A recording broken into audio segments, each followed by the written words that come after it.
नृत्य और गायन के द्वारा भी प्रधानमंत्री नरेंद्र मोदी का स्वागत किया जा रहा है और सड़क के दोनों ओर जबरदस्त भीड़ उमड़ी हुई है प्रधानमंत्री नरेंद्र मोदी की एक झलक पाने के लिए।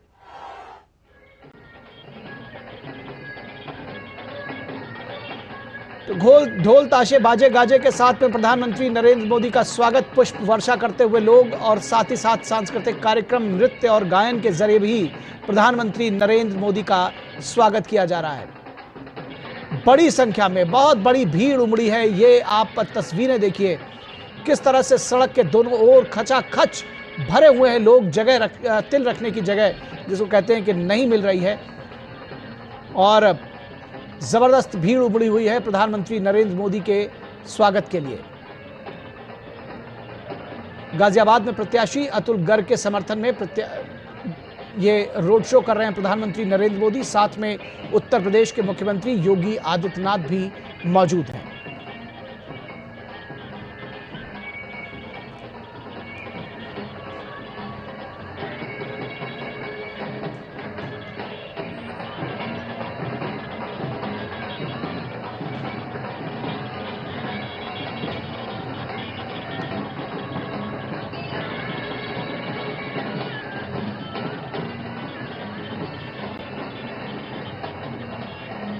बहुत बड़ी संख्या में लोग उमड़े हुए हैं दिल्ली से सटे गाजियाबाद में प्रधानमंत्री नरेंद्र मोदी की एक झलक पाने के लिए। बड़ी संख्या में युवा यहां आए हैं, बड़ी संख्या में महिलाएं भी देखी जा सकती हैं। ढोल का स्वर आप सुन पा रहे होंगे, संगीत का स्वर सुन पा रहे होंगे और फूल के द्वारा स्वागत किया जा रहा है। पुष्प वर्षा की जा रही है प्रधानमंत्री नरेंद्र मोदी के काफिले पर। तो ढोल का बाजे गाजे संगीत का समवेत स्वर जो है वो गूंज रहा है। मोदी मोदी के नारे गूंज रहे हैं और बहुत ही भव्य रोड शो कहा जाएगा इसको। जिस तरह से बड़ी संख्या में लोग उमड़े हैं, सड़क के दोनों तरफ हुजूम उमड़ा है लोगों का। हमारे संवाददाता शैलेंद्र मिश्रा इस पूरी खबर पर बातचीत करने के लिए हमारे साथ जुड़े हुए हैं। शैलेंद्र, गाजियाबाद में जिसको कहना चाहिए कि रोड शो में अगर कहा जाए तो सारे रिकॉर्ड तोड़ते हुए नजर आ रहे हैं, क्योंकि जिस तरह की ये जो भीड़ मैं देख पा रहा हूँ ये बिल्कुल ही तिल रखने की जगह नहीं है। लोगों से खचाखच भरे हुए हैं दोनों तरफ के फुटपाथ। क्या कहेंगे आप, किस तरह से देखते हैं इसको? देखिए, गाजियाबाद के मुख्य शहर में ये रोड शो प्रधानमंत्री नरेंद्र मोदी का हो रहा है। सड़कों के दोनों तरफ हम देख रहे हैं कि बड़ी संख्या में महिलाएं हैं, बड़ी संख्या में जो युवा हैं, गाजियाबाद के जो स्थानीय लोग हैं वो दिखाई दे रहे हैं। तो उत्साह है। रोड शो के रास्ते पर हम देख रहे हैं कि जो मोदी सरकार ने तमाम जो उपलब्धियां हासिल की है, उत्तर प्रदेश में जो तमाम सफलताएं हासिल हुई है उनको दर्शाया गया है। राम जन्मभूमि मंदिर की एक रेप्लिका है वो यहाँ पर रखी गई है। इस तरह से भव्य माहौल में हम देख रहे हैं कि रोड शो में प्रधानमंत्री नरेंद्र मोदी साथ में उत्तर प्रदेश के मुख्यमंत्री योगी आदित्यनाथ भी हैं। दोनों तरफ जनता अभिवादन कर रही है, प्रधानमंत्री नरेंद्र मोदी अभिवादन स्वीकार कर रहे हैं। ये गाजियाबाद बहुत महत्वपूर्ण सीट है। आप देखें तो लंबे समय से भारतीय जनता पार्टी के सांसद यहाँ से चुनकर जाते रहे। इस बार अतुल गर्ग जो बीजेपी ने, जिन्होंने उम्मीदवार बनाया है बीजेपी ने इस सीट पर, उनके समर्थन में ये रोड शो हो रहा है। प्रधानमंत्री नरेंद्र मोदी साथ में मुख्यमंत्री योगी आदित्यनाथ आप तस्वीरों में देख रहे होंगे। आप देखें सड़कों के दोनों तरफ जिस तरह से भव्य एक वातावरण में जिस तरह से जनता उत्साहित है, स्वागत कर रही है प्रधानमंत्री नरेंद्र मोदी का। हम देख रहे हैं कि प्रधानमंत्री भी बहुत एक तरह से जनता के अभिवादन को स्वीकार कर रहे हैं। तो बहुत महत्वपूर्ण सीट है बीजेपी के लिहाज से। आज हम देख रहे हैं कि तकरीबन 1.5 किलोमीटर लंबा ये रोड शो जो गाजियाबाद बस अड्डे के थोड़े आगे से शुरू होकर मुख्य चौराहे से गुजरते हुए आगे बढ़ रहा है। और देख रहे हैं कि ये जो मुख्य रास्ता है गाजियाबाद शहर का, ये उस मुख्य रास्ते से होता हुआ रोड शो आगे बढ़ रहा है। तो बहुत उत्साहजनक माहौल है। भारतीय जनता पार्टी के कार्यकर्ता बहुत प्रफुल्लित है और तमाम हमने लोगों से बात की रोड शो के शुरू होने से पहले, जो आसपास से यहाँ पर प्रधानमंत्री नरेंद्र मोदी को देखने के लिए आए हुए थे, वो तमाम उपलब्धियों का जिक्र कर रहे थे। उनका कहना था कि प्रधानमंत्री नरेंद्र मोदी को नजदीक से देखने के लिए आए, उनका अभिवादन करने के लिए आए।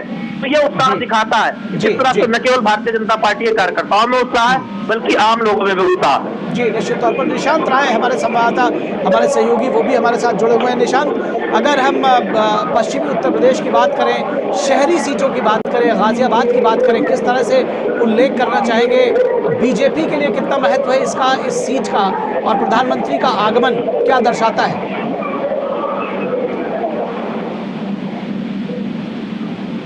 निशांत, आप हमारे साथ जुड़े हुए हैं? गाजियाबाद की अगर बात की जाए तो इसको बीजेपी का गढ़ कहा जाता है और पिछली बार भी जनरल वीके सिंह यहाँ से बीजेपी के उम्मीदवार थे जो कि देश में नंबर 2 जीत उन्होंने हासिल की थी, जो मतों की बात की जाए। और अब एक बार फिर यहाँ पर बीजेपी ने अतुल गर्ग को उम्मीदवार बनाया। ऐसे में प्रधानमंत्री नरेंद्र मोदी का यहाँ रोड शो ये दिखलाता है कि बीजेपी इस बार भी गाजियाबाद लोकसभा में बड़ी जीत हासिल करने की तमाम कोशिशें कर रही है। उन्हीं कोशिशों के चलते प्रधानमंत्री नरेंद्र मोदी आज यहाँ पर मालीवाड़ा चौक से चौधरी मोड़ तक ये रोड शो कर रहे हैं, जिसमें उनके साथ उत्तर प्रदेश के मुख्यमंत्री योगी आदित्यनाथ भी हैं और जनरल वीके सिंह जो केंद्रीय मंत्री हैं वो भी उनके साथ हैं और जो उम्मीदवार हैं अतुल गर्ग वो भी उनके साथ नजर आ रहे हैं। कहा जा सकता है कि गाजियाबाद जैसी महत्वपूर्ण सीट पर प्रधानमंत्री का ये आना कहीं ना कहीं गौतम बुद्ध नगर, मेरठ और आसपास की सीटों के लिए एक बड़ा संदेश है और सीधे तौर पर बीजेपी तमाम समीकरणों को साधने की कोशिश कर रही है और इसमें कोई दो राय नहीं है कि प्रधानमंत्री नरेंद्र मोदी से ज्यादा फिलहाल यहाँ पर मास अपील वाला कोई बड़ा नेता है। जी निशांत, आपने जिस तरह से कहा कि गाजियाबाद हमेशा से बीजेपी के लिए एक सेफ सीट मानी जाती है, पिछली बार भी जनरल वीके सिंह 6 लाख से अधिक मतों से यहां से जीते थे, और उसके बाद जिस तरह से प्रधानमंत्री यहां पर एक बार फिर से पहुंचे हैं जनता के बीच में और ये हुजूम उमड़ा है, कहीं ना कहीं ये संदेश जो विपक्षी हैं उनके लिए भी है, जनता के साथ जो मास अपील है वो तो हो ही रही है, लेकिन इसके जरिए एक संदेश भी देने की कोशिश की जा रही है कि ये देखिए इतना हुजूम हमारे साथ उमड़ा है, इतनी जनता हमारे साथ जुड़ी हुई है। बिल्कुल, ये दिखलाता है कि सेफ सीट पर भी बीजेपी किस तरीके से चुनाव लड़ रही है। बीजेपी अपने सबसे बड़े नेता को यहाँ पर लाकर रोड शो कर रही है। इसका सीधा मतलब यही है, चाहे कोई भी सीट हो, बीजेपी के तमाम कार्यकर्ता, तमाम नेता जो हैं वो उस पर जी जान से चुनाव लड़ रहे हैं। और प्रधानमंत्री नरेंद्र मोदी के आने के बाद से ये बात दिखलाती है कि गाजियाबाद में जो इंडी गठबंधन की बात की जाए या अन्य दलों की बात की जाए तो उनके लिए राह आसान नहीं है। और खुद जब प्रधानमंत्री नरेंद्र मोदी यहाँ पर रोड शो कर रहे हैं तो ऐसे में इंडी गठबंधन के जो दिग्गज नेता हैं, ये देखने वाली बात होगी कि वो क्या गाजियाबाद आते हैं, यहाँ पर रोड शो या यहाँ पब्लिक के साथ मिलते हैं। कहीं ना कहीं ये चीजें दिखलाती हैं कि बीजेपी किस तरीके से धरातल पर, ग्राउंड पर अपने राजनीति सक्रियता को बार बार उजागर करती है और कार्यकर्ताओं से सीधा जो इनके सबसे बड़े नेता हैं वो कनेक्ट होने का काम करते हैं, जनता से कनेक्ट होने का काम करते हैं। अगर अभी की बात की जाए तो मालीवाड़ा चौक से चौधरी मोड़ लगभग 1.25 किलोमीटर का ये पूरा रास्ता है और इस पूरे रास्ते पे हजारों की संख्या में जनता है, बीजेपी के कार्यकर्ता हैं जो अपने बड़े नेता की बात की जाए प्रधानमंत्री और मुख्यमंत्री दोनों को देखने के लिए यहाँ पर उमड़े हुए हैं। और प्रधानमंत्री नरेंद्र मोदी की गाड़ी जहां जहां से गुजर रही है वहां वहां से कार्यकर्ताओं में बड़ा उत्साह देखने को मिल रहा है। जी जी जी, निशांत हमारे साथ बने रहिए, हमारे साथ शैलेंद्र भी जुड़े हुए हैं। शैलेंद्र, क्या कोई मैसेज पूरे पश्चिमी उत्तर प्रदेश में, गौतम बुद्ध नगर जिले में जो सब अर्बन एरियाज हैं दिल्ली के, उन सब में दिया जा रहा है इस रैली के जरिए, इस रोड शो के जरिए? देखिए, संदेश बहुत स्पष्ट है। पहले और दूसरे चरण में जहां पर मतदान होना है जिन सीटों पर, उस लिहाज से आप देखें तो प्रधानमंत्री नरेंद्र मोदी का जो दौरा, सहारनपुर में चुनावी जनसभा को संबोधित करना, गाजियाबाद में रोड शो करना, बीजेपी 80 में से 80 सीटों का लक्ष्य लेकर पूरे उत्तर प्रदेश में चल रही है। लिहाजा हर एक सीट महत्वपूर्ण है और बीजेपी ये बहुत स्पष्ट तौर पर अपने कार्यकर्ताओं को संदेश दे रही है कि जहां पर बीजेपी मजबूत स्थिति में रही है पिछली बार लोकसभा चुनाव में, उस सीट पर भी, और जहां पर चुनौती भी है उस सीट पर भी, यानी किसी भी सीट पर कोई कोर कसर नहीं छोड़ी जानी है, पूरी मेहनत करती है, जिससे 80 में से 80 की एक सफलता जो भारतीय जनता पार्टी ने उत्तर प्रदेश में एक लक्ष्य रखा है उस और आगे बढ़ा जा सके। और इसीलिए हर एक सीट पर मेहनत हो रही है और खासकर ऐसे सीट पर प्रधानमंत्री नरेंद्र मोदी जरूर आ रहे हैं जहां से एक संदेश दिया जा सके।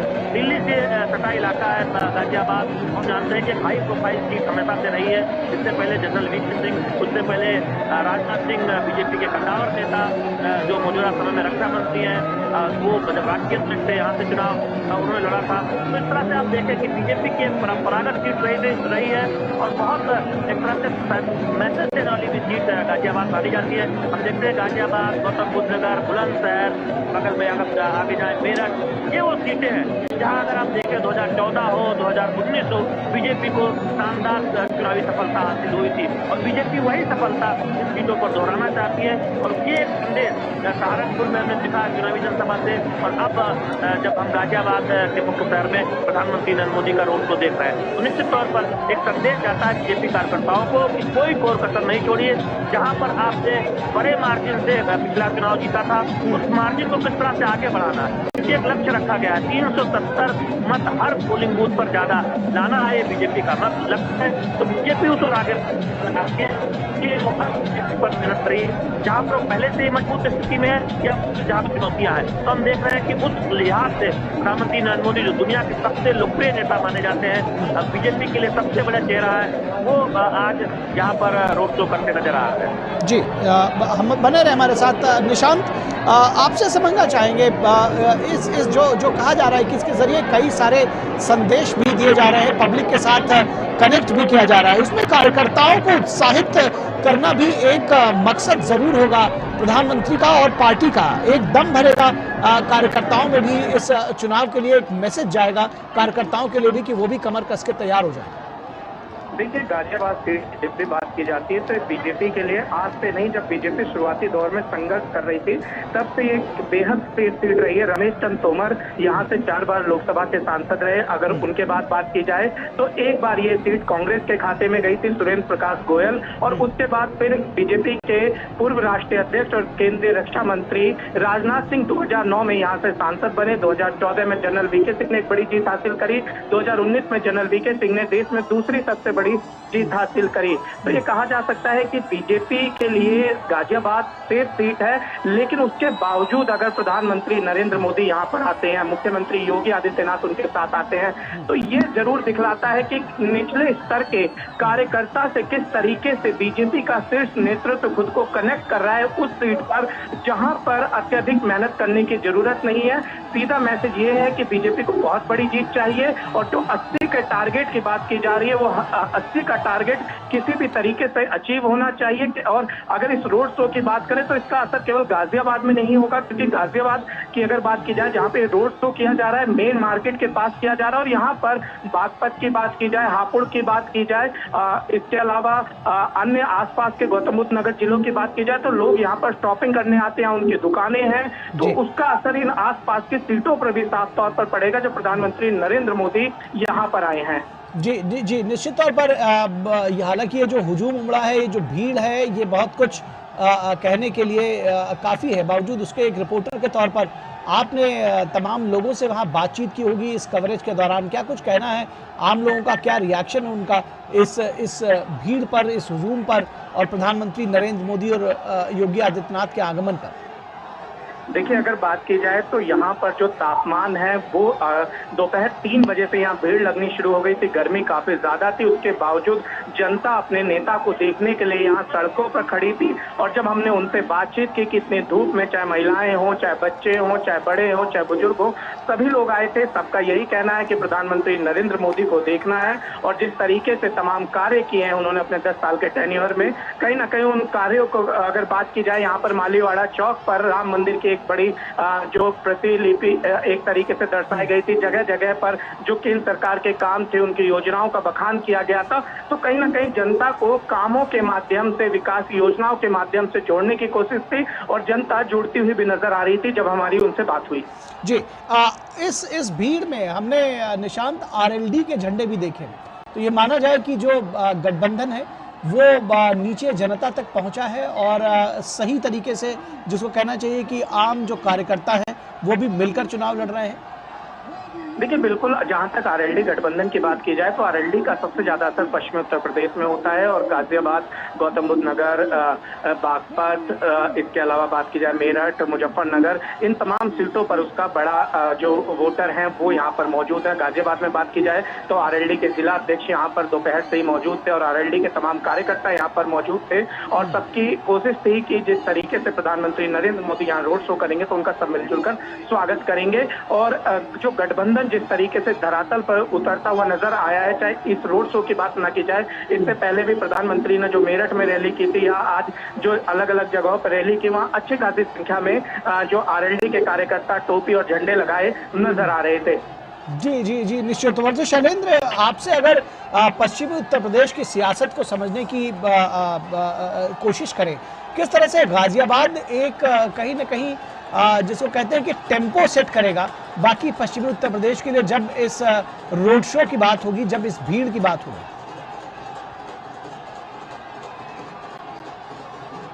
क्या शैलेंद्र हमारे साथ जुड़े हुए हैं? शैलेंद्र, आप हमें सुन पा रहे हैं? जी बिल्कुल निखिल, मैं आपको सुन पा रहा हूँ और आपके सवाल का जवाब देने की कोशिश कर रहा हूँ। क्या आवाज आ रही है? जी जी जी, बताइए शैलेंद्र। मैं कह रहा था कि जो पहले और दूसरे चरण की जो सीटें हैं वो उसमें गाजियाबाद एक सबसे हाई प्रोफाइल की सीट के तौर पर देखी जा रही है। गाजियाबाद, मेरठ और मथुरा जैसी सीटें जहां पर सबकी बहुत नजरें हैं, इसलिए भी है क्योंकि ये बहुत हाई प्रोफाइल सीट है। यहाँ से हम जानते हैं कि इंडी गठबंधन में कांग्रेस पार्टी के कोटे में सीट दी गई है और ऐसे में कांग्रेस पार्टी को जो 17 लोकसभा सीटें उत्तर प्रदेश में गठबंधन के कोटे के तहत हासिल हुई है, उसमें से गाजियाबाद कि हमने पिछले चुनाव में देखा था 2019 में जब आरएलडी साथ नहीं भी थी, तब भी हमने देखा था कि एक शानदार सफलता इस पूरे क्षेत्र में भारतीय जनता पार्टी को हासिल हुई थी। अब आरएलडी के तौर पर जयंत चौधरी भी साथ आए हैं। ऐसे में बीजेपी को लगता है जिन सीटों पर वहां पर जीत का आंकड़ा और बेहतर होने वाला है और यही वजह है कि पार्टी कोई कोर कसर नहीं छोड़ रही है और पार्टी को लगता है कि पहले दूसरे चरण में ही नहीं बल्कि हम जानते हैं कि पूर्वी उत्तर प्रदेश में भी ऐसे गठबंधन बीजेपी ने बनाए हैं। उसमें सुभाषपा साथ आई है, पहले से ही अपना दल साथ में है, प्रवीण की पार्टी, संसार की पार्टी साथ में है। तो बीजेपी ने उत्तर प्रदेश में मजबूती के बावजूद तमाम दलों को साथ जोड़ा है, ये सुनिश्चित करने के लिए कि 80 में से 80 सीटें बीजेपी के खाते में आए और उसके लिए कोई कोर कसर हम छोड़ते हुए बीजेपी की तरफ से दिखाई नहीं दे रहे हैं। बीजेपी पूरी कोशिश कर रही मिले और जहां पर वो एक तरह से पार्टी के लिए सेफ सीटें मानी जाती है, वहां पर भी मार्जिन बढ़ाने के लिए, वहां पर भी कार्यकर्ताओं के उत्साह को बनाए रखने के लिए पूरी ताकत लगाई जाए और यही वजह है कि गाजियाबाद से संदेश दिया जा रहा है, गाजियाबाद से मेरठ तक। और आप देखें जो पहले 3 चरणों की अगर हम उत्तर प्रदेश की सीटों की बात करें निखिल, तो मेरठ में चुनावी जनसभा से आगाज प्रधानमंत्री नरेंद्र मोदी ने किया था। एक तरह से पश्चिमी उत्तर प्रदेश की धरती से उत्तर प्रदेश में चुनावी अभियान की शुरुआत की, आज सहारनपुर में चुनावी जनसभा की और आप देख रहे हैं कि गाजियाबाद में रोड शो प्रधानमंत्री नरेंद्र मोदी का। तो तकरीबन पूरा का पूरा पश्चिम उत्तर प्रदेश एक तरह से कहें प्रधानमंत्री नरेंद्र मोदी की चुनावी जनसभाओं से या फिर रोड शो से कवर किया जा चुका है। और इससे पहले भी हमने देखा कि तमाम बीजेपी के शीर्ष नेता, इसी गाजियाबाद में रक्षा मंत्री राजनाथ सिंह जो यहाँ से 2 बार सांसद भी चुने जा चुके थे इससे पहले, वो आए थे चुनावी जनसभा को संबोधित करने। तो बीजेपी कोई कोर कसर नहीं छोड़ रही है हर एक सीट पर, उस सीट के समीकरण के लिहाज से, उस सीट पर कितनी ताकत लगानी है उस लिहाज से और साथ ही साथ एक संदेश देने के लिहाज से भी कि कार्यकर्ताओं में जोश भरना है, कार्यकर्ता कोई कोर कसर न छोड़े किसी भी सीट पर। जी निखिल। जी शैलेंद्र, अगर ये जो भीड़ है, जिस तरह से आम जन यहाँ उमड़े हैं, महिलाओं को देख पा रहे हैं आप, युवाओं को देख पा रहे हैं, बच्चे बूढ़े जवान जिस तरह से उमड़े हैं, प्रधानमंत्री नरेंद्र मोदी किस तरह से लोकप्रियता के रथ पर सवार हैं, ये दर्शाने के लिए काफ़ी है। क्या इससे विपक्षियों को भी अपनी जो रणनीति है उस पर दोबारा होमवर्क करने पर मजबूर होना पड़ेगा? उनके लिए भी एक संदेश है।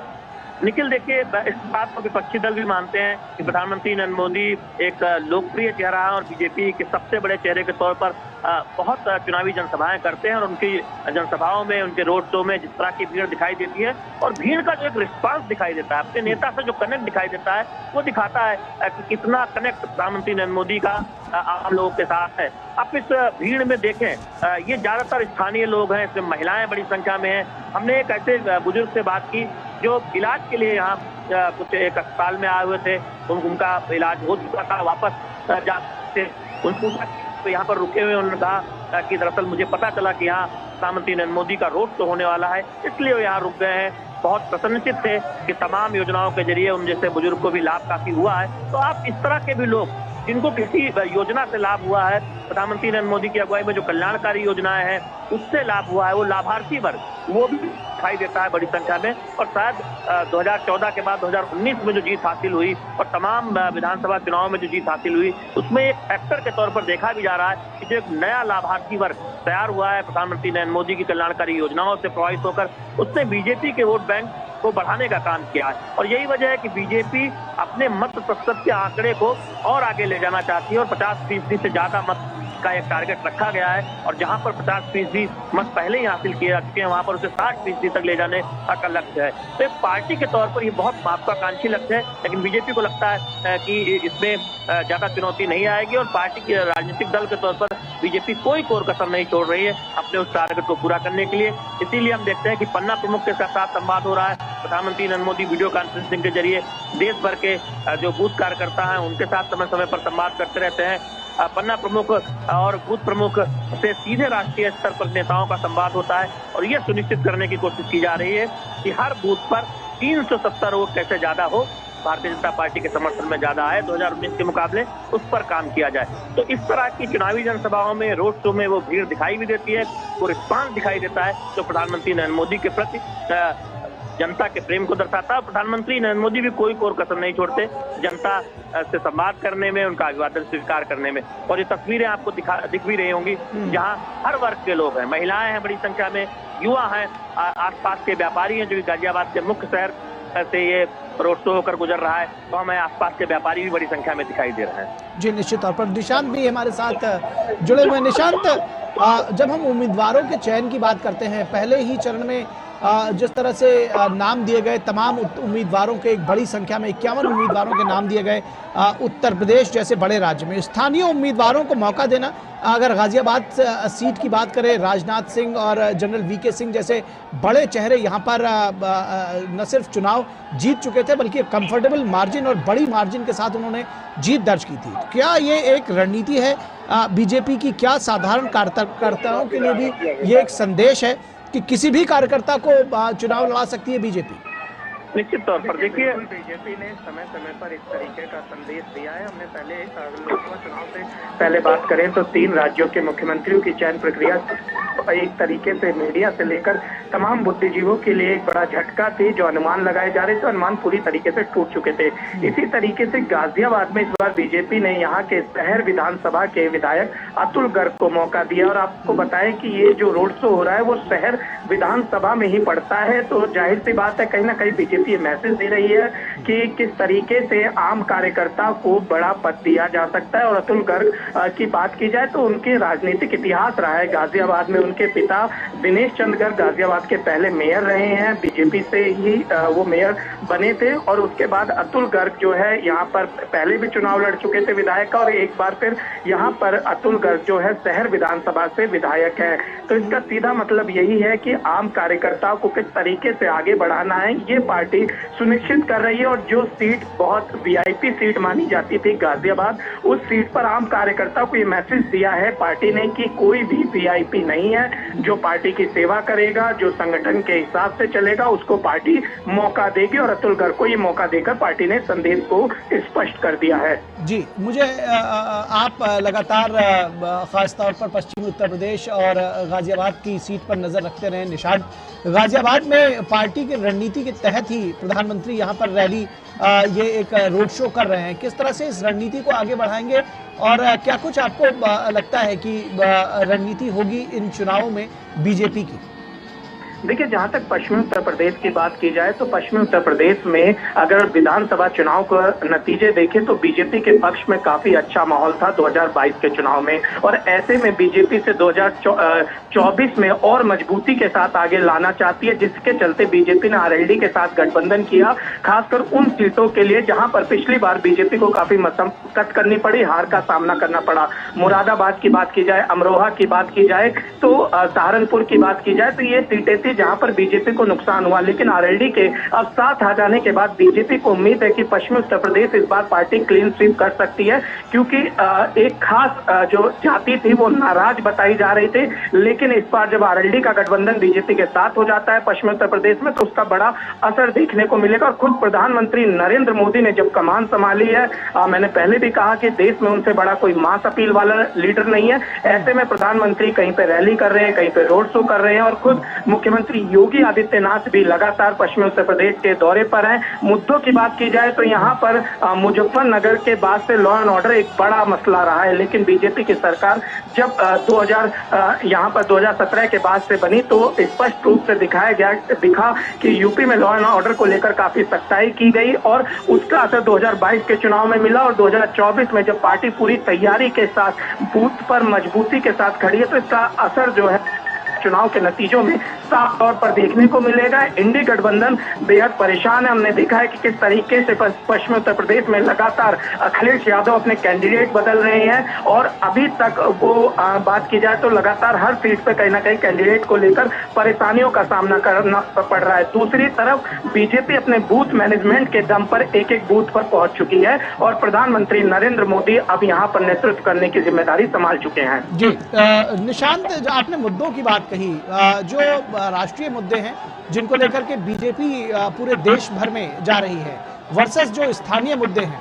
आपको लगता है कि गाजियाबाद में किन किन मुद्दों के सहारे चुनाव लड़ेगी बीजेपी? मास अपील की बात तो अपनी जगह पर ठीक है, और जिस तरह से जो जन समुदाय उमड़ा है वो भी अपनी जगह पर ठीक है, लेकिन मुद्दे तो जरूर जनता के बीच लेकर जाए जाएंगे। देखिए, गाजियाबाद की जहां तक बात की जाए तो गाजियाबाद में एक बड़ा वर्ग व्यापारी वर्ग का है, और यहाँ पर जो सबसे ज्यादा मुद्दा हिट करते आया वो लॉ एंड ऑर्डर का है। और फिलहाल की स्थिति देखें तो उसमें कहीं ना कहीं योगी सरकार की लगातार सराहना हो रही है। दूसरी तरफ अगर विकास की बात करें तो रैपिड मेट्रो गाजियाबाद को मिली। इसके अलावा मेट्रो का विस्तार गाजियाबाद हिंडन जो नए बस अड्डे तक हुआ। इसके अलावा अगर बात की जाए तो गाजियाबाद हिंडन एयरपोर्ट का जो है वो निर्माण कार्य किया गया। इसके अलावा बात की जाए तो दिल्ली मेरठ एक्सप्रेसवे गाजियाबाद से होकर निकला, और तमाम तरीके विकास परियोजनाएं चल रही हैं, जिसमें जब गाजियाबाद के सांसद जनरल वीके सिंह थे वो इसको लेकर आगे बढ़े। कहीं ना कहीं ये विकास की योजनाएं, प्रधानमंत्री नरेंद्र मोदी का चेहरा, मुख्यमंत्री का लॉ एंड ऑर्डर, ये दिखलाता है कि गाजियाबाद में बीजेपी की तरफ आखिर जनता क्यों आकर्षित हो रही है, क्यों इतनी बड़ी भीड़ प्रधानमंत्री नरेंद्र मोदी के रोड शो में नजर आ रही है। जी जी जी, जब आप पार्टी की रणनीति की बात करते हैं निशांत, तो क्या वोटर टर्नआउट बढ़ाना भी, उदासीन वोटर जैसे कुछ होते हैं उनको भी घर से निकालना इस रणनीति का एक हिस्सा होगा? और जब इस तरह के रोड शोज होते हैं जहां पर एक लोकप्रिय नेता, जैसे आपने कहा कि ट्रम्प कार्ड हैं या सबसे बड़े लोकप्रिय नेता हैं प्रधानमंत्री नरेंद्र मोदी, उनका भी जनता के बीच पे अपील करना आकर, ये उस रणनीति का एक हिस्सा हो सकता है? देखिए, पहले मैं आपको गाजियाबाद का समीकरण बताना चाहता हूँ, किस तरीके से जिस उदासीन वर्ग की आप बात कर रहे हैं उसको साधने की कोशिश की जा रही है। गाजियाबाद में जो सांसद का टिकट दिया गया अतुल गर्ग वैसे समुदाय से आते हैं, गाजियाबाद की मेयर वैसे समुदाय से आती हैं, सुनीता दयाल। पूर्व जो यहाँ पर जो अभी वर्तमान में सांसद है जनरल वीके सिंह, वो ठाकुर समुदाय से आते हैं। क्षेत्रीय अध्यक्ष जो पश्चिमी भाजपा ने क्षेत्र बांटा है वो ठाकुर समुदाय से आते हैं। यहाँ पर कैबिनेट मंत्री अभी हाल में ही सुनील शर्मा को बनाया गया था जो ब्राह्मण समुदाय आते हैं। इसके अलावा जो महानगर अध्यक्ष है संजीव शर्मा, वो ब्राह्मण समुदाय से आते हैं। इसके अलावा मुरादनगर यहाँ पे एक विधानसभा पड़ती है, वहां पर त्यागी समुदाय के विधायक अजीत पाल त्यागी, और मोदी नगर की बात की जाए जो गाजियाबाद लोकसभा में आता है, वहां पर जाट समुदाय से विधायक। तमाम समाज के सामाजिक जो ताना बाना है और जिसको सोशल इंजीनियरिंग कहा जाता है, वो गाजियाबाद में बीजेपी की हमेशा से मजबूत रही है। और ऐसे में जब प्रधानमंत्री नरेंद्र मोदी आते हैं तो युवा वोटर और जो वोटर कहीं ना कहीं उदासीन होता है, कुछ मन में संशय होता है, उसमें इस तरीके के लीडर का यहाँ का रोड शो करना ये दिखलाता है कि बीजेपी कहीं ना कहीं हर वर्ग के जो वोटर है उसको अपने साथ जोड़ना चाहती है और चुनाव में बेहतर से बेहतर प्रदर्शन करना चाहती है। खासकर पिछला जो रिकॉर्ड 6 लाख से ज्यादा मतों का जीतने वाला था उसको तोड़ना चाहते हैं। आपको एक और बात बताऊं कि 2022 के विधानसभा चुनाव में सुनील शर्मा, जो कि साहिबाबाद विधानसभा से आते हैं, गाजियाबाद लोकसभा का हिस्सा है, सबसे ज्यादा मतों से जीतने वाले विधायक रहे हैं। तो ऐसे में बीजेपी को उम्मीद है कि इस बार गाजियाबाद से उसे रिकॉर्ड तोड़ जीत मिलेगी। और बात की जाए उम्मीदवार की, तो हालांकि तमाम उम्मीदवार अपने तरीके के दावे करते हैं, लेकिन अतुल गर्ग 6 लाख से ज्यादा वोटों से जीतने का दावा कर रहे हैं। जी जी जी, हमारे साथ हमारे संपादकीय सलाहकार विनोद मिश्रा भी जुड़े हुए हैं। विनोद जी, जिस तरह की भीड़ उमड़ी हुई है शहर की सड़कों पर, और सड़क के दोनों तरफ तिल रखने की जगह नहीं है फुटपाथ पर, अगर ये जो तस्वीरें हम देख रहे हैं, आह्लादित हो गए बीजेपी के नेता। तमाम समीकरणों की बात निशांत राय ने अभी की है, लेकिन मोदी की लोकप्रियता इन सब पर सर चढ़कर बोल रही है। देखिए, ये भारतीय लोकतंत्र का, आप ये कहिए कि भारतीय लोकतंत्र में इसको चुनाव को एक बड़ा फेस्टिवल माना जाता है। तो ये चुनाव के फेस्टिवल में जो जनता का रेसिप्रोकेट करता है नेताओं को देखने के लिए जलसे जुलूस में आने का, ये भी एक अभूतपूर्व है। अब दुनिया में कहीं ऐसा नजारा आप नहीं देखे होंगे जो भारत में देखते होंगे जी, कि यहाँ चाहे जिन नेताओं के इस दौर में जो रैलियां होती हैं, जो जलसे होते हैं, जुलूस होते हैं, रोड शो होते हैं, एक बड़ी लंबी भीड़ होती है, लोगों की उत्सुकता होती है अपने नेताओं को करीब से देखने का, समझने का। तो ये भीड़ तो एक तरह से आप देखें तो नेताओं के इस रैलियों में भीड़ जो है वो आम बात है। लेकिन प्राइम मिनिस्टर मोदी के रोड शो को जब हम बात करते हैं और जब इस बात की जब हम चर्चा करते हैं अपने इस कमेंट्री में, तो इसमें एक कुछ खास होता है। खास ये होता है कि जितने भी लीडरों का अभी हम देख रहे हैं रोड शो हो रहा है या रैलियां हो रही है, वो सीजनल होता है। वो चुनाव के दौरान लीडर जाते हैं, अपने लोगों से मिलते हैं। लेकिन प्राइम मिनिस्टर मोदी का ये जो रिचार्ज प्रोग्राम है रोड शो के जरिए, ये आप देखते होंगे कि सालों भर चलता है। अब तक के इसमें भारत के प्राइम मिनिस्टर के इसमें अगर आप देखें कि जितने भी प्राइम मिनिस्टर हुए हैं, पीएम मोदी से इतना रोड शो शायद ही किसी प्राइम मिनिस्टर न किया हो। और वो भी कोई आज ऐसा नहीं है कि यूपी के पीएम सांसद आते हैं, बनारस से सांसद आते हैं तो यूपी से उनका एक लगाव है, ऐसा नहीं है। वो देश के किसी भी हिस्से में जाए, चाहे लक्षद्वीप में जाए, कन्याकुमारी में जाए, नॉर्थ ईस्ट के किसी आप स्टेट में जाए, हर जगह पीएम का जो एक आकर्षण है लोगों से मिलने का, रिचॉर्ज का, उसको आप एक अलग तरह से देखते हैं कि आप जब देखते हैं कि पीएम के रोड शो के लिए लोग कैसे घंटों घंटों का इंतजार करते हैं पीएम की एक झलक पाने के लिए। और वो ऐसे ही प्राइम मिनिस्टर मोदी को आप देखते होंगे तो उसी तरह से हर रोड शो में एक एक लोगों को एक तरह से वो अभिवादन को स्वीकार करते हैं, उनके साथ में नजर मिलाते हुए और एक तरह से अभिवादन करते हुए जब वो कनेक्ट करते हैं। तो ये जब बात आपके सामने में टेलीविजन स्क्रीन पे अभी दिख रही होगी, तो जब आप पीएम मोदी को जननायक कहते हैं तो ये जननायक कोई फ्रेज नहीं है, ये इसी रैली में इसी तरह के रोड शो का जो लोगों का आकर्षण है वो उन्हें एक जननायक बनाता है। अभी आप इस देखिए पिछले इलेक्शन में पिछले 2-3 महीना में अभी आप गाजियाबाद का टेम्परेचर देखिए, 35-36 डिग्री से ऊपर का टेम्परेचर है। उसमें आप देखिए 2 घंटे 3 घंटे से पहले इस कड़ाके धूप में लोग दोनों बगल खड़े हुए हैं और वो इंतजार में है कि प्राइम मिनिस्टर मोदी का जो ये काफिला है वो इधर से गुजरेगी। और लंबा काफिला से चलते हुए लोगों का वो प्रतीक्षा देखिए, वो धैर्य देखिए, वो गर्मी के इस तपिश के बावजूद वहाँ पे लोगों का एक तरह से उत्सुकता देखिए। और उसी तपिश में प्राइम मिनिस्टर मोदी का उन लोगों के बीच पहुंचना, उनके अभिवादन को स्वीकार करना, तो ये एक दिन का नहीं है, इसमें बहुत लंबा समय लगता है। ये भरोसे का जब नेतृत्व की बात आप करते हैं तो प्राइम मिनिस्टर मोदी उन लोगों के सामने में एक भरोसे का नेतृत्व की बात जब सामने में दिखता है तो उसमें लगता है कि मोदी है तो मुमकिन है।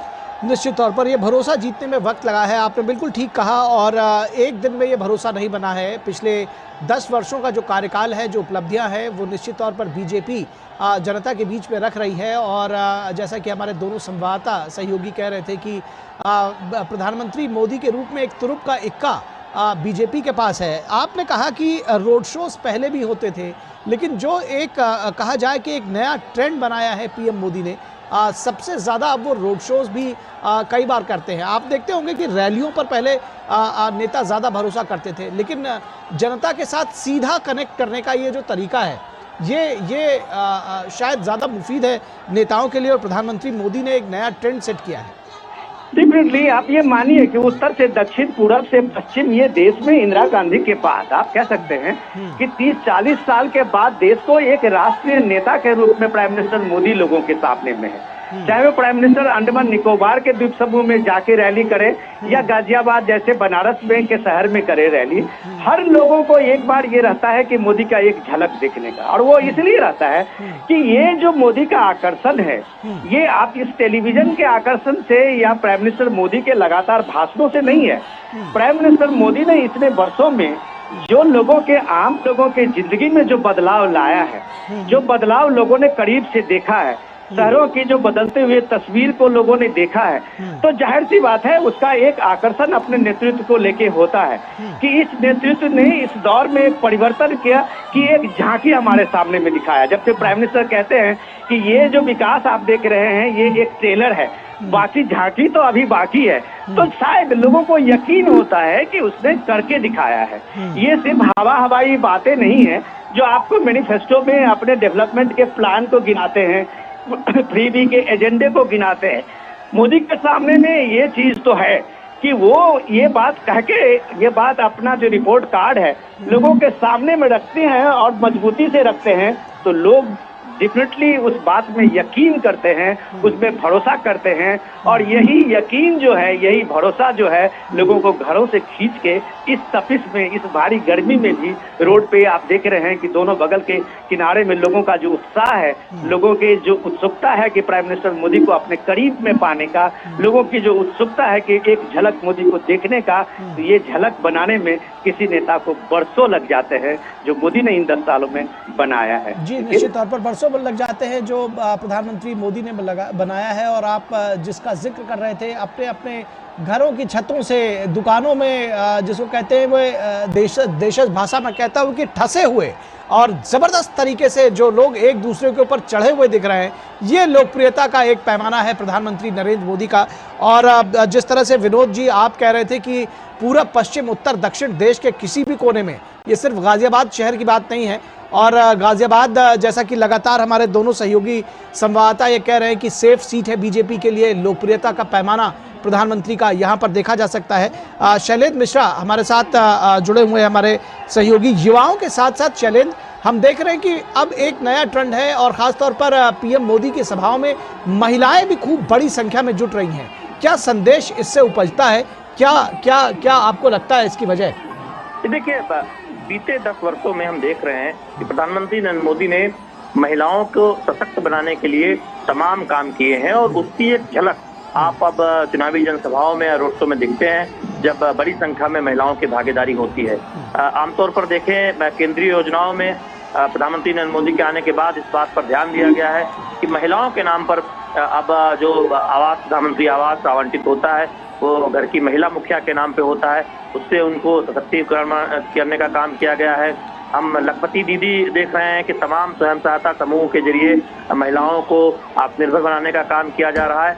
और नारी वंदन विधेयक एक तरह से, किस तरह से राजनीतिक भागीदारी महिलाओं की और सुनिश्चित की जानी है, उस तरफ भी एक ऐतिहासिक काम मोदी सरकार ने किया है, जिसमें देश की लोकसभा और विधानसभाओं में 33% आरक्षण को सुनिश्चित किया गया है। इस तरह के हम तमाम काम देखते हैं जो न केवल राजनीतिक तौर पर बल्कि ये सुनिश्चित किया गया है कि आधी आबादी का सशक्तिकरण हो, उनका सामाजिक सशक्तिकरण हो, उनका राजनीतिक सशक्तिकरण हो। वो झलक हमें तमाम जो तस्वीरें हम देखते हैं रोड शो में, या फिर आज ही हम गाजियाबाद के इस रोड शो में देख रहे हैं, निश्चित तौर पर दिखाता है कि किस तरह से उत्साह के साथ महिला, न केवल बीजेपी महिला कार्यकर्ता बल्कि आम महिला वो शामिल होती है। हमने तमाम महिलाओं से बात भी की कि आखिर वो क्या वजह है कि वो प्रधानमंत्री नरेंद्र मोदी को देखने के लिए, उनको सुनने के लिए कई घंटे पहले आ जाती है। सब इस बात को बहुत स्पष्ट तौर पर रेखांकित कर रही थी कि प्रधानमंत्री नरेंद्र मोदी की अगुवाई में एक नजरिया बदला है, समाज का भी एक नजरिया बदला है, महिलाओं को आगे बढ़ाने को लेकर, छात्राओं को, लड़कियों को पढ़ाने को लेकर। हम जानते हैं बेटी बचाओ बेटी पढ़ाओ जो अभियान शुरू किया गया था, इस तरह से सुकन्या समृद्धि जैसी योजनाएं जो बच्चियों के भविष्य को सुनिश्चित करती हैं। तो ऐसी तमाम छोटी छोटी योजनाओं पर काम हुआ है, जिससे आज एक आम महिला को लगता है कि वो पुरुषों के बराबर है या उनसे भी आगे जाकर काम कर सकती है। और तमाम उन क्षेत्रों में हम महिलाओं को आगे आते हुए देखता भी है जो परंपरागत तौर पर पुरुषों के क्षेत्र माने जाते थे। तो निश्चित तौर पर उसमें बहुत योगदान है मोदी सरकार की योजनाओं का और उस वातावरण का जो मोदी सरकार की अगुवाई में बनाया गया है। तो वो उसकी एक झलक हम तस्वीरों के माध्यम से इस तरह के रोड शो में भी देखते हैं। और गाजियाबाद चूंकि एक शहरी इलाका है, तो यहाँ हमने देखा कि बड़ी भागीदारी महिलाओं के देखने को मिली। हालांकि आप दूर दराज के इलाकों में भी जाएं, जहाँ प्रधानमंत्री नरेंद्र मोदी का रोड शो होता है या फिर चुनावी जनसभा होती है, हम बड़ी संख्या में महिलाओं की भागीदारी देखते हैं। जी, निश्चित तौर पर। विनोद जी, अगर इसी सवाल को आपके साथ आगे बढ़ाना चाहे, राजनीति में महिलाओं की भागीदारी तो निश्चित तौर पर आप देख रहे हैं वो आ रही है, लेकिन जिस तरह से महिलाएं हर क्षेत्र में पुरुषों के साथ सिर्फ कंधे से कंधा मिलाकर नहीं बल्कि एक स्टेप आगे निकल रही हैं, तो महिलाओं के तौर पर एक नए वोटर वर्ग का उदय हुआ है। वो पहले का समाज नहीं रहा जब महिलाएं घर की पुरुषों के कहने पर वोट दिया करती थी। और यही वजह है कि जब इस तरह की चाहे वो रैलियां हो या रोड शोज हों, तो वो भी खुल करके हिस्सा ले रही उसमें। निखिल, मैं एक और नई बात कहना चाहूंगा। अभी हमारे दोनों रिपोर्टर आपके साथ जुड़े हुए हैं, वो योजनाओं की बात तो उन्होंने की है और बहुत बखूबी से हम लोगों को योजनाओं की बात समझाया है। और महिला वोटर्स की जो एक ललक है और देश में महिलाओं को जो भागीदारी की बात जब आप करते हैं तो डेफिनेटली ये बात तो चर्चा में आनी ही है। लेकिन मैं अलग बात ये कर रहा हूँ कि मौजूदा इलेक्शन में आप देखिए कि मौजूदा इलेक्शन को अगर आप इस तरह से देखें कि बदले दौर में ये इलेक्शन किस तरह से बदला है, उसमें बदले की बात मैं इसलिए कह रहा हूँ कि बदलाव में सीधे सीधी भागीदारी की बात है। और भागीदारी आधी आबादी के जो प्रमुखता से सामने में आई है वो एक इम्पोर्टेंट चीज है। वो आप कह सकते हैं कि एक तरह से एक इंटरनेशनल खबर की एक हेडलाइन बनती है आजकल कि महिलाएं की जो भागीदारी है इलेक्शन में, चाहे वो वोटिंग आप ये देखें कि जो भी वोटिंग परसेंटेज है, जहां जहां वोटिंग टर्नआउट है, उसमें महिलाएं सबसे ज्यादा बढ़ चढ़ के हिस्सा लिया है। शहर हो या गांव हो, देश के पूर्वोत्तर राज्य के इलाके में आप जाए या दक्षिण के राज्यों में जाए, तो ये आपको मानना पड़ेगा कि बहुत दिन के बाद महिलाओं ने एक लीडरशिप को लेके अपना एक भरोसा उनके मन में बना है कि देश में सही वक्त में, और जो पीएम कहते थे और लाल किले से कहा था कि यही समय है, सही समय है, तो ये सही समय में नारी शक्ति की बात करके और ये नारी बंधन अधिनियम की बात करके जब उन्होंने भागीदारी की बात की है, तो एक तो एस्पिरेशंस तो महिलाओं में बढ़ी है। लीडरशिप को लेके हो, चाहे लोकल बॉडी इलेक्शंस में आप देखें कि लीडरशिप में नेतृत्व को लेके हो, ये सारी चीजें आप देखेंगे तो डेफिनेटली आप कह सकते हैं कि मेन स्ट्रीम में चाहे गांव की हो या शहर की महिलाएं आई हैं। लेकिन मैं जो अलग बात कहना चाह रहा हूँ वो ये भी है कि इस रोड शो का जब आकर्षण आप देखते हैं या जनसभाओं में जो पीएम मोदी को देखने के लिए ललक देखते हैं, और जब आप देखते हैं कि जो लोग बैठे होते हैं, आप बच्चे हों या छोटे मोटे आर्टिस्ट हों गांव में, और वो मोदी के कोई तस्वीर लेके आते हैं और बार बार हाथ हिलाते हैं, तो ये सब चीजें हम लोगों को जनरली हम लोग मीडिया में उस चीज को देख नहीं पाते हैं। लेकिन हमें ये समझना चाहिए कि देश में लंबे अरसे तक जो एक दौर रहा है मिली जुली सरकार की, उसमें प्राइम मिनिस्टर भारत के एक राष्ट्रीय नेतृत्व की बात कहीं खो सी गई थी। ये बड़े दिनों के बाद 30-35 साल के बाद आप कह सकते हैं कि 2 जनरेशन बीत गए इसमें लगभग, और उसके बाद ये देश ने देखा है एक मजबूत देश का लोकतंत्र का एक मजबूत नेतृत्व को देखा है। तो डेफिनेटली एक राष्ट्रीय फलक पे पीएम मोदी के एक मजबूत शख्सियत के रूप में आने के साथ ही आज भले ही इलेक्शन में आप ये देखिए कि पूरा इलेक्शन का जो डिस्कोर्स है वो मोदी एंड एंटी मोदी है। उसमें अगर आप विपक्ष में चले जाएं तो सारे पॉलिटिकल पार्टीज के जो इंडी गठबंधन की बात आप करते हैं उसका एजेंडा सिर्फ एंटी मोदी है। उसके सामने में उनके सामने में कोई दूसरा एजेंडा नहीं है। वो हर बात को लेके आते हैं सिर्फ मोदी विरोध का। तो ये शायद राजनीति में एक फैशन बन गया है व्यक्ति विरोध का, जो शायद लोकतंत्र में ये अच्छा लगता नहीं है। फिर भी अपना पॉलिटिकल पार्टीज का किसी का भी अपना मुद्दा चुनने का और किसी को भी अपने तरीके से इसको विरोध करने का अपना हक है।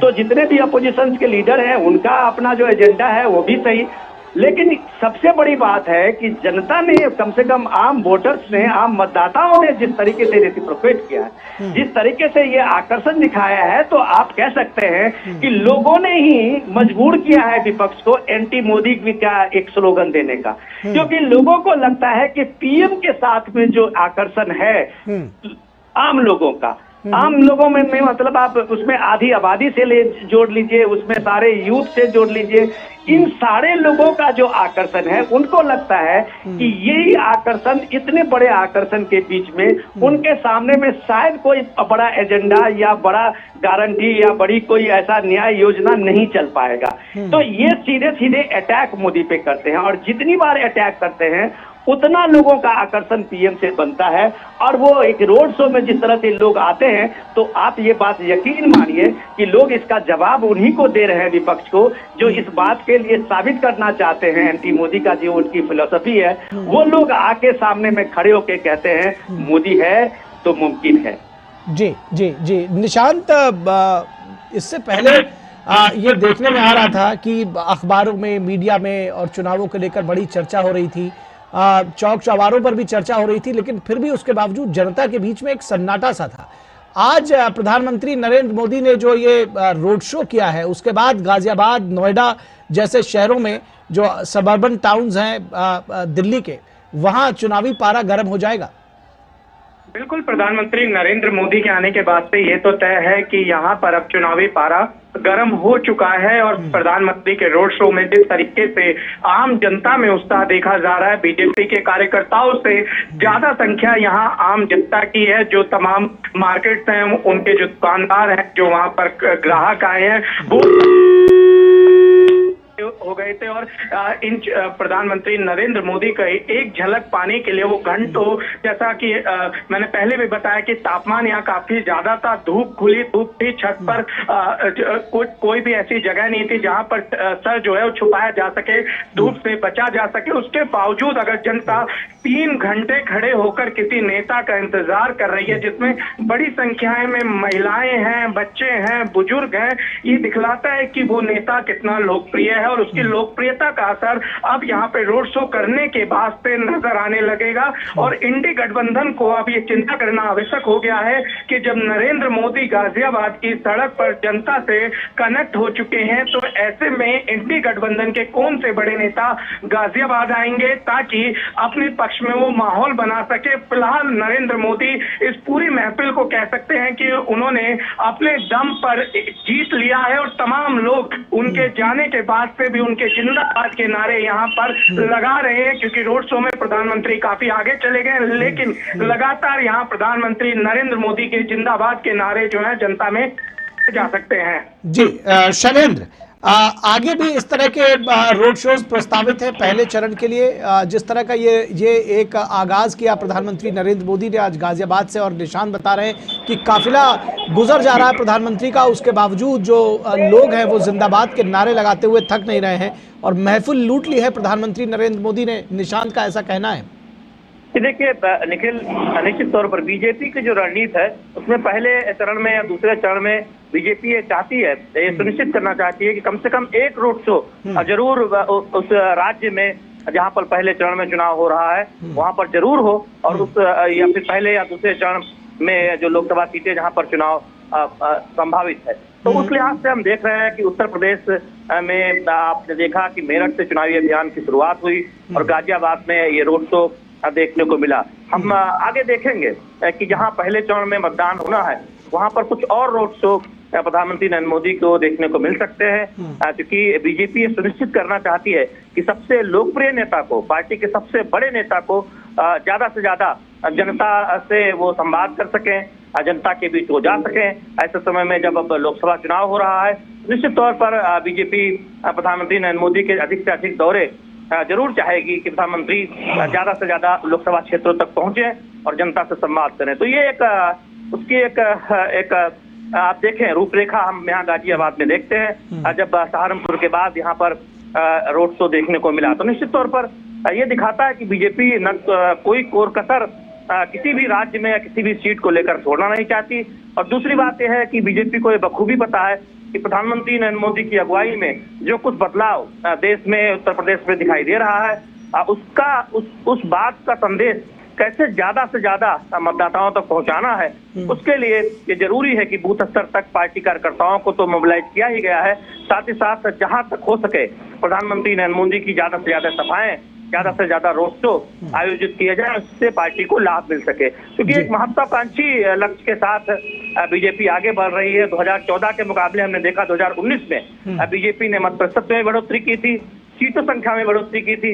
अब उस 2019 की सीटों को 2024 में और आगे ले जाना है, इसलिए बीजेपी ने अब की बार 400 पार का नारा दिया है एनडीए के साथ। और 370 जो एक सांकेतिक आंकड़ा इसलिए भी है कि अनुच्छेद 370 बीजेपी ने हटाया और यही 370 सीटों के लक्ष्य के साथ बीजेपी अपने अकेले दम पर ये चुनाव लड़ रही है। और बीजेपी सुनिश्चित करना चाहती है कि पार्टी को कम से कम 370 सीटें लोकसभा चुनाव में हासिल हो। उसके लिए जरूरी है कि बहुत एक बड़ी व्यूह रचना के साथ, संगठन के कार्यकर्ताओं के हौसला अफजाई के साथ, बूथ पर पन्ना प्रमुखों की मेहनत के साथ, प्रधानमंत्री नरेंद्र मोदी के दुनिया के सबसे लोकप्रिय चेहरे की ज्यादा से ज्यादा चुनावी जनसभाओं या फिर रोड शो के साथ पार्टी आगे बढ़े।